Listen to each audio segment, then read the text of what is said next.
এটা আর একটা cave guys, 33 নম্বর cave. চলো ভেতরটা দেখা। সো গাইজ ভেতরটা দেখো।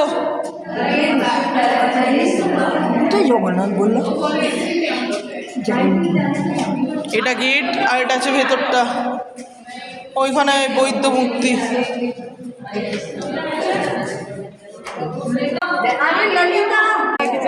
গাইজ দেখো ডিটেলসে লেখা।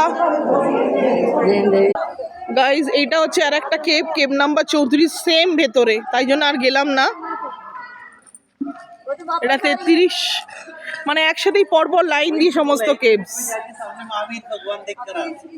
সো গাইজ আমরা নেক্সট আবার আর একটা গুহা দেখতে যাচ্ছি গাইজ। আমরা এখন ওই টোটো গাড়ির মতো ওইরকম যেটা নিয়ে যাচ্ছি সেই গাড়িটায় আছি। চলো সঙ্গে থাকো, দেখতে থাকো।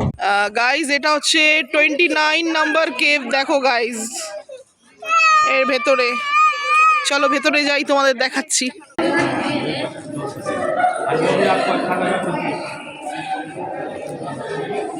গাইজ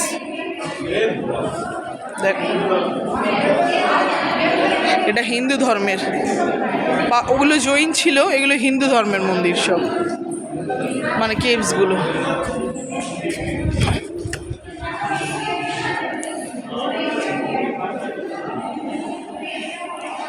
এটা হচ্ছে মা কালী।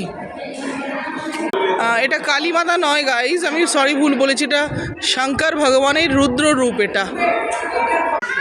গাইজ দেখো সিংহের মূর্তিটা কত বড়। আমরা আবার নেক্সট গুহার দিকে যাচ্ছি, গাড়িতে উঠে পড়েছি, সঙ্গে থাকো, দেখতে থাকো শুধু।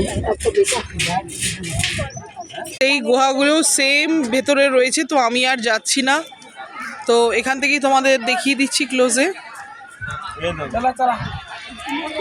সো ভিডিওটা ভালো লাগলে লাইক, কমেন্ট আর শেয়ার করো গাইজ।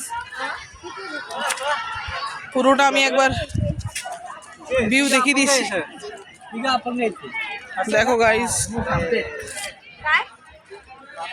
পুরো ইলোরাটা আমি একবার ঘুরে দেখিয়ে দিলাম তোমাদের। এই যে এইগুলো কেভসগুলো আছে ভেতরে, সেম জিনিস আর কি, সেই জন্য আমি আর গেলাম না। এমনি তো প্রচণ্ড রোদ্দুর।